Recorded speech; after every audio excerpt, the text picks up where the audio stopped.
Guys, I'm Kuldeep Singh, and today I'm going to present some of my poetries, some of my short poems in front of you all. So पहले कुछ पंक्तियों से मैं अपनी performance की शुरुआत करना चाहूँगा कि आप सबको पता है कि जब ज़िंदगी चलती है तो वो किसी के सुख पर किसी के दुख पर रुकती नहीं है, बस वो चलती जाती है। तो उसी के लिए कुछ लिखा है कि सुख पे भी छोड़ जाती है ज़िंदगी, दुख पर भी छोड़ जाती है ज़िंदगी। के सुख पर भी छोड़ जाती है जिंदगी, दुख पर भी छोड़ जाती है जिंदगी। पूर्ण विराम ना है सुख पे, पूर्ण विराम है ना दुख पे, बस सिर्फ अल्प विराम छोड़ जाती है जिंदगी। तो मैं जो लिखता हूँ वो बेसिकली आपको किसी की याद, किसी लम्हे की याद, किसी शख्स की याद, इसकी बस यादों में आपको मैं ले जाना चाहता हूँ। तो पहली कविता, जितनी भी यहाँ पे औरतें हैं या जितने भी पुरुष हैं जिन्होंने अपनी बहन जिन्होंने अपनी बेटियां की शादी के टाइम उनकी विदाई को फील किया होगा, तो वो अच्छे से इन पंक्तियों को महसूस कर पाएंगे कि लिखा है कुछ कन्यादान हुआ जब पूरा आया समय विदाई का, कि कन्यादान हुआ जब पूरा आया समय विदाई का, हंसी खुशी सब काम हुआ था सारी रस्म अदाई का। बेटी के उस कातर स्वर ने बाबुल को झंझोर दिया, पूछ रही थी पापा तुमने क्या सचमुच में मुझे छोड़ दिया। अपने आंगन की फुलवारी सदा कहा तुमने, कि अपने आंगन की फुलवारी मुझको सदा कहा तुमने, मेरे रोने का पल भर भी बिल्कुल नहीं सहा तुमने। क्या इस आंगन के कोने में मेरा कोई स्थान नहीं, पापा तुमको मेरे रोने का बिल्कुल भी ध्यान नहीं।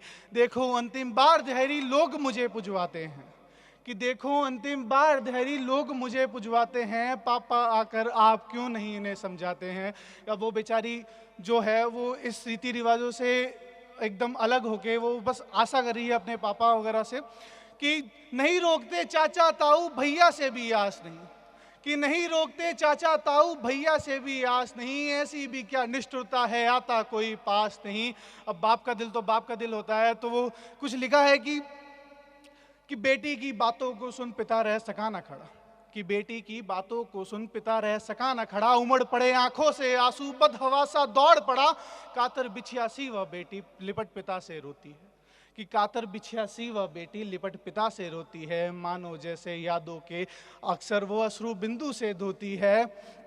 उस दिन उस घर ने जाने क्या क्या खोया होगा, उस दिन उस घर ने जाने क्या क्या खोया होगा, कभी ना रोने वाला बाप भी उस दिन फूट फूट कर रोया होगा, कभी ना रोने वाला बाप भी उस दिन फूट फूट कर रोया होगा।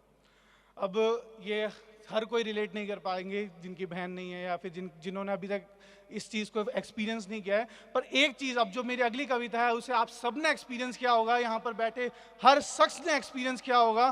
तो कुछ लिखा है कि सुबह का वक्त हो और वो गुड मॉर्निंग मैम की पुकार हो, कि सुबह का वक्त हो और वो गुड मॉर्निंग मैम की पुकार हो, एग्ज़ाम हॉल के बाहर लगा बैग का पहाड़ हो, या स्कूल ना जाने के लिए आया बुखार हो, मुझे वो सब याद आता है। सुबह माँ का उठाना, कि सुबह माँ का उठाना, 6 बजे को 9 बजे बोलकर नींद से जगाना, ना उठने के लिए बहाने बनाना, माँ अभी बहुत समय बाकी है ये कहकर फिर सो जाना, फिर माँ का चिल्लाना, ज़बरदस्ती नहलाना, मुझे बहुत याद आता है। फिर स्कूल की यूनिफॉर्म, स्कूल की यूनिफॉर्म वो सुबह का नाश्ता, कि स्कूल की यूनिफॉर्म वो सुबह का नाश्ता, वो काले छोटे जूते मेरे, वो स्कूल का रास्ता, वो 3 बचकाने दोस्त मेरे और वो आखिरी बेंच से वास्ता, मुझे बहुत याद आता है। फिर अब अपने सब चीज़ों की बात कर ली, सुबह से लेकर स्कूल तक पहुंचने की। अब एक सबसे इम्पॉर्टेंट चीज़ जो हर किसी के मतलब ज़िंदगी के अंदर थोड़ा डर का माहौल लाती होगी स्कूल के टाइम में, कि फिर बारी आई होमवर्क की, कि फिर बारी आई होमवर्क की। जिस दिन नोटबुक चेक हुई उस दिन मैं कभी आया नहीं, और गलती से आ गया तो बहाने तैयार, जैसे कि सर बुखार की वजह से मैं कर पाया नहीं, या सर आज छोड़ दो मैं नोटबुक लाया नहीं। अब चाहे स्कूल की दीवार हो या टीचरों के हाथ की मार हो या कैंटीन का खाना हो या आखिर में वो स्कूल का पहला बचपन का प्यार हो, मुझे वो सब याद आता है, मुझे वो सब याद आता है। Thank you.